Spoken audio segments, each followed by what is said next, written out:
नमस्कार, आप देख रहे हैं वन इंडिया। मैं हूं शिवेंद्र गौड़ और मैं हूं आज समय दिल्ली के वसंत कुंज में। वसंत कुंज में जिस जगह पर खड़ा हुआ हूं वो आपको देखकर लगेगा एक ये इंस्टीट्यूट है। इसका नाम है Shri Sharada Institute of Indian Management. और यहाँ पर आने की वजह यह है कि आज लगभग पूरे देश में चर्चा होने लगी है। और वजह यह है कि यहाँ पर 17 लड़कियों का यौन शोषण होने का बात सामने आई है। इन 17 लड़कियों ने अदालत में अपने बयान भी दर्ज कराए हैं। एक एक करके इनके बयान आज दर्ज हुए हैं काफ़ी समय बाद। लेकिन ये मामला और बड़ा इसलिए हो जाता है कि इसके पीछे जो व्यक्ति है उसके पास स्वामी का चोला है, यानी कि धार्मिक चोला भी है। और जब धार्मिक चोला है तो निश्चित तौर पर बहुत लोगों की आस्थाओं पर, बहुत लोगों के विश्वास को चोट लगी है। उस व्यक्ति का नाम है स्वामी चैतन्यानंद सरस्वती। स्वामी चैतन्यानंद सरस्वती जो उसका पद वो यहाँ का संचालक रहा है। और उसके ऊपर ये आरोप है कि उसने दबाव डालकर और कम से कम 17 लड़कियों का यौन शोषण किया, जो यहाँ पर PGDM मैनेजमेंट की छात्राएं थीं। उनमें से कई छात्राएं काफ़ी कमज़ोर वर्ग से आती हैं। इसमें अभी तक की जो अपडेट है वो ये है कि 32 छात्राओं के बयान लिए गए। उन 32 छात्राओं में से 17 छात्राओं ने यह स्वीकारा है कि उनके साथ यौन शोषण किया गया है, उनके साथ छेड़छाड़ की गई है।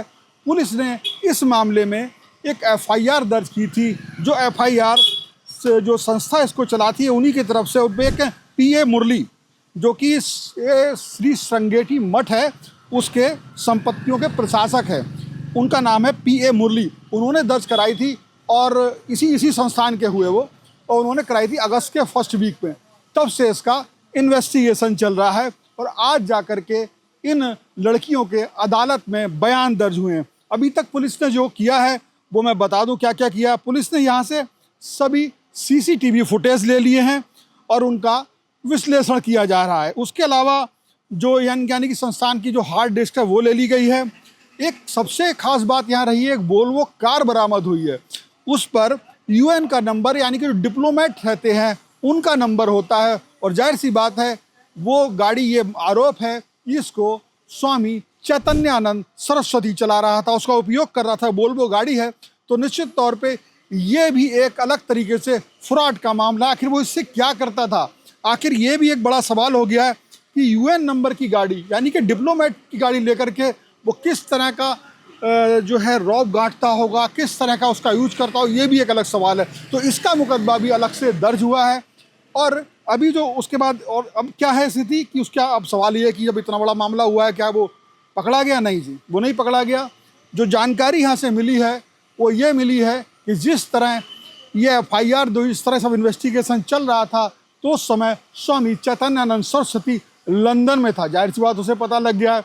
उसके बाद वो यहाँ आया, क्या हुआ, कहाँ रहा, ये सब अभी एक बहुत ही जो है इन्वेस्टिगेशन का विषय है। आखिर उससे भारत में कहाँ पर वो छुपा हुआ है ये बताया जा रहा है। जो सूत्र बता रहे हैं कि उसकी आखिरी लोकेशन उत्तर प्रदेश के आगरा में मिली है, लेकिन फिलहाल वो फरार है।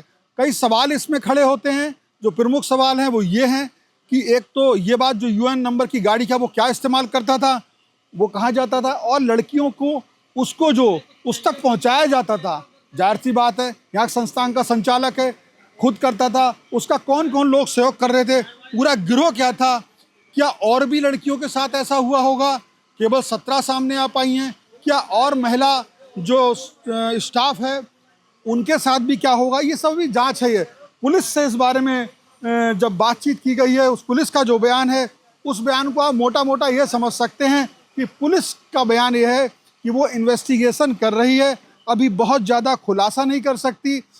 बाबा कहाँ है, क्या है, इस बारे में भी उन्होंने बताया कि अभी नहीं बता सकते क्योंकि इन्वेस्टिगेशन जारी है, बहुत सी उनकी सीमाएं हैं, ऐसा पुलिस का कहना है।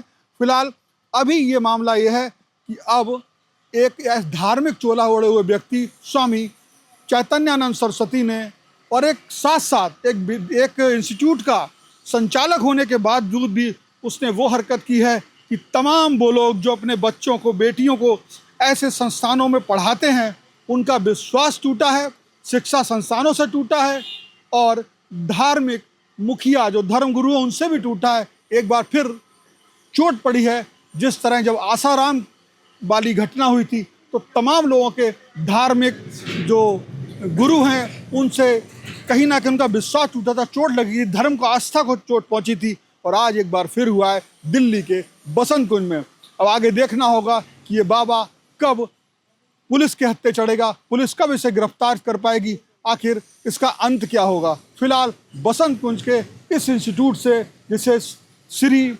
जिसको श्री सीम शॉर्ट फॉर्म में कहा जाता है, इससे इतना ही। अपडेट आपको देते रहेंगे, जुड़े रहिए वन इंडिया हिंदी के साथ। Subscribe to One India and never miss an update.